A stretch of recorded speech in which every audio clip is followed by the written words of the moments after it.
अब मेरे को 2 मिनट दोगे आप लोग सब? मंच पर आसीन हमारे आदरणीय राष्ट्रीय अध्यक्ष श्री जेपी नड्डा जी, हमारे चुनाव प्रभारी श्री प्रहलाद जी जोशी, हमारे प्रदेश प्रभारी श्री अरुण सिंह जी, हमारे प्रदेश के अध्यक्ष सीपी जोशी जी, नेता प्रतिपक्ष राजेंद्र राठौड़ जी, उपनेता प्रतिपक्ष श्री सतीश जी, केंद्रीय मंत्री आदरणीय गजेंद्र जी और आदरणीय कैलाश जी चौधरी, मंच पर उपस्थित सब विधायकगण, एमपी सांसदगण, पूर्व मंत्रीगण और हमारे पार्टी के सब अधिकारीगण और मेरे सामने बैठे हुए हमारे इस क्षेत्र के परिवार के सब परिवारजन जो भी बैठे हैं, उनको सबको मैं सबसे पहले प्रणाम करना चाहती हूँ। ये त्रिनेत्र गणेश जी को सबसे पहले मैं नमन करना चाहूंगी और उनसे आज प्रार्थना ये करना चाहूंगी कि राजस्थान की जनता के ऊपर उनकी भरपूर कृपा बनी रहे। आज हमारे मार्गदर्शन करने यहाँ आदरणीय राष्ट्रीय अध्यक्ष श्री जेपी नड्डा जी हम सबके बीच में हैं और आप सबकी ओर से मैं उनका दिल से स्वागत करना चाहूंगी। जोर से ताली बजाओगे तो मजा आएगा, फिर हमको भी मजा आएगा कुछ बोलने में। ऐसे क्या करते हो यार? इनके कुशल नेतृत्व में भारतीय जनता पार्टी निरंतर बहुत तेजी से आगे बढ़ रही है, जो आप सबके सामने है। आज वही भाजपा जिसने माननीय मोदी जी जैसे एक विजनरी और लोकप्रिय प्रधानमंत्री हमारे देश को दिया है। आज याद आ रहा है मुझे 26 अप्रैल 2003 का, जब हमने राजसमंद से चारभुजा मंदिर से परिवर्तन यात्रा पिछली बार चालू की थी। कल भी मैं उनके दर्शन करके उनके आशीर्वाद को लेकर मैं आपके बीच में यहाँ आ रही हूं, क्योंकि राजस्थान की जनता से विशेष लगाव और यहाँ की महिलाओं का अपार स्नेह और समर्थन जो हमें मिला है वो हम कभी भी भूल नहीं पाएंगे। इसी का नतीजा है कि पहली बार भारतीय जनता पार्टी ने बड़ी जोरदार बहुमत से 120 सीट मिले और उसके बाद यहां दर्शन करके, गणेश जी पे दर्शन करके आशीर्वाद हम लोगों ने लेकर जब 2003 से लेकर 2023 के सफर करे हैं और आपके क्षेत्र के अंदर करे हैं, कभी ऐसा नहीं लगा कि हम पराये के बीच में हैं, क्योंकि आप लोगों ने जो प्यार दिया, जो साथ दिया, जो आशीर्वाद दिया, वो हम लोगों को एक पवित्र बंधन, एक पारिवारिक बंधन में बांधने का काम करता है और मैं उसके लिए आप सबको बहुत बहुत अपनी ओर से आभार प्रकट करना चाहती हूं। आज हमारे बीच में नड्डा जी है, मैं ज्यादा समय नहीं लेना चाहती हूं, पर मैं उस बात के ऊपर आपका ध्यान आकर्षित करना चाहूंगी जिस बात के ऊपर आप लोग सबका मन लगा हुआ है। याद रखना 2008-13 के अंदर राजस्थान के अंदर यह सरकार आई अशोक गहलोत की, तो उसके बाद हमारा विकास सब ठप हुआ। उसके बाद आपने हमको 163 सीट दी। हमारी सरकार ने एक नए आयाम छुए, वो आप लोगों की वजह से, जिसके अंदर हम लोगों ने मिलकर हमारे प्रदेश की तकदीर को बदलने का काम किया, चाहे वो रोड्स में हो, चाहे बिजली में हो, चाहे वो पानी में हो, चाहे वो शिक्षा में हो और चाहे वो चिकित्सा के अंदर क्यों ना हो। पर सबसे बड़ी बात, जब इस क्षेत्र के अंदर दौरा करती थी तो आपकी एक बहुत बड़ी जरूरत उसमें से मेरे पास निकल के आई। इस क्षेत्र के अंदर पानी के ऊपर और सिंचाई के ऊपर बड़े विवाद चलते थे। कभी पाचला में विवाद हो रहा है तो कभी जारगा में विवाद हो रहा था। इस समस्या के समाधान के लिए हम लोगों ने सबने बैठ करके सोचा कि हम क्या काम कर सकते हैं जिसकी वजह से इस क्षेत्र को हम लोग सिंचाई का पानी, पीने का पानी देने का काम हम करें और लोग उसके अंदर जुड़कर अपने तकदीर को अपने हाथ से फिर बना सकें। इसलिए उस समस्या का समाधान करने के लिए हम लोगों ने एक कल्पना की कि आगे चल के ईस्टर्न राजस्थान कैनाल प्रोजेक्ट का काम हम लोग मिलकर करेंगे, जिसका फायदा इस क्षेत्र के अंदर हमारे लोगों को मिलेगा।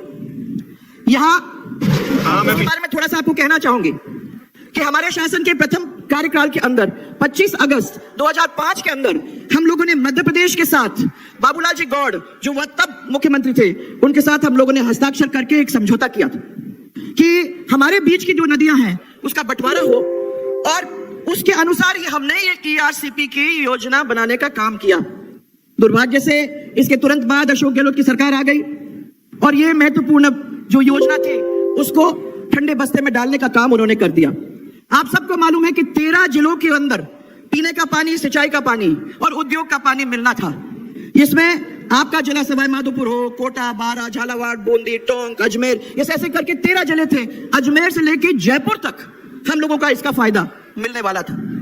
2 लाख हेक्टेयर सिंचाई का हमको मिलता और उद्योगों को पानी भी मिलता और साथ में 26 बांधों के अंदर पानी आ जाता और 80,000 हेक्टेयर सिंचित को हम लोग पुनर्स्थापित करने का काम कर सकते थे। ईआरसीपी की परिकल्पना, और मैं इसको बड़ी केयरफुली आपके सामने रखना चाहती हूं क्योंकि इधर उधर तोड़फोड़ नहीं होना चाहिए। जमीन पर उतारने के लिए हमारी सरकार ने एक मंत्रिमंडल की बैठक करके इसमें इसकी स्वीकृति दिलवाई।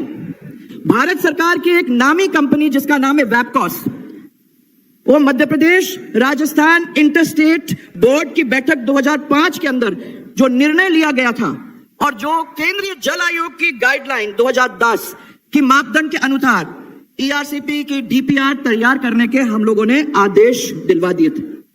इस परियोजना के अंदर 50% निर्भरता पर 3,921 एमसीएम पानी आप लोगों को लगभग 37,000 करोड़ की खर्चा पे मिलने जा रहा था। वो उस समय के खर्चे की बात कर रही हूं मैं, उसके बाद उस खर्चे को तो मुझे मालूम है कि थोड़ा बढ़ गया होगा। बजट वर्ष 2017-18 और 18-19 के अंदर हम लोगों ने इसकी घोषणा भी कर दी थी। उस समय नवनेरा बराज और ईसरदा बांध ये थोड़े अलग थे, परंतु नवनेरा बराज और ईसरदा बांध का हम लोगों ने काम चालू कर दिया था। अब नवनेरा बराज का काम लगभग पूरा होने जा रहा है और इस ईसरदा का जो बांध है वो अभी भी निर्माणाधीन है। मैं मानती हूं कि उसके ऊपर थोड़ा सा ध्यान और दिया जाता तो जिस तरीके से नवनेरा बराज अब संपूर्ण होने जा रहा है उसी तरीके से इस ईसरदा के बांध को कंप्लीट हो जाना चाहिए था ताकि इस पूरे इलाके के पानी में कोई अवरोध नहीं आता। इस परियोजना के अंदर हम करीबन 1536 करोड़ रुपए ऑलरेडी इसमें खर्च हो चुके हैं। फिर वर्तमान कांग्रेस सरकार के पिछले 4 साल के अंदर ईआरसीपी के अंदर कोई भी गंभीर प्रयास नहीं किया। इसके कारण जो परियोजना की लाभ इन 13 जिलों के अंदर मिलना चाहिए था वो हम लोगों को नहीं मिला। इस परियोजना को जानबूझकर अब विवादित बनाने का काम किया है, जबकि मध्य प्रदेश और राजस्थान के बीच जल बंटवारे को लेकर समझौता पहले ही हो चुका था। मध्य प्रदेश ने तो इस समझौते के आधार पर 2017 के अंदर 2 बांध मोहनपुरा और कुंडालिया बना लिए, जिससे 2,25,000 हेक्टेयर सिंचाई और पेयजल उपलब्ध हो रहा है। इनका अगला तीसरा बांध भी अभी बहुत ही जल्दी काम हो जाएगा, उसका भी काम चल रहा है। पाटनपुरा के अंदर वो भी निर्माणाधीन है, वो हो जाएगा बहुत जल्दी। गहलोत साहब तब भी सो रहे थे और अब भी सो रहे हैं। मैं आप सबको इतना ही विश्वास दिलाना चाहती हूं कि हम सब यहां बैठे हुए हैं कि राजस्थान के हिस्से का जो बूंद बूंद पानी है हम उसे कम नहीं होने देंगे और इसके लिए हम सबको खून पसीना बहाने की जरूरत होगी तो हम लोग सब मिलकर उसमें अपना खून पसीना देके इस कार्य को पूरा करने का काम करेंगे। सरकारें आती हैं और जाती हैं, परंतु जनता का जो हित है वो हमेशा हमारे सबके लिए सर्वोपरि है। पर इनको जो है ना, इनको जनता का हित नहीं, वो कभी नहीं हुआ। अपने हित के मतलब रखते हैं ये लोग, उनको जनता के हित से कोई मतलब नहीं है, खुद के हितों से ही मतलब रखते हैं। और आखिर में इसीलिए मैं आपको ये कहना चाहती हूं, हम सब इतना ही कहेंगे, राजस्थान के हितों के ऊपर कुठाराघात नहीं होगा। हम लोगों को एक साथ मिलकर एक ही आवाज के अंदर आगे बढ़ के चलना पड़ेगा। हमें कमल को खिलाना होगा और भारतीय जनता पार्टी को लाना होगा। इसी विश्वास के साथ मैं आप सब लोगों को बहुत सारा प्यार और बहुत सारा धन्यवाद देना चाहती हूं। एक जोरदार नारा मेरे साथ, जय जय राजस्थान। जोर से बोलो भाई, ऐसे नहीं चलेगा। जय जय राजस्थान। सबको मेरा बहुत सारा धन्यवाद।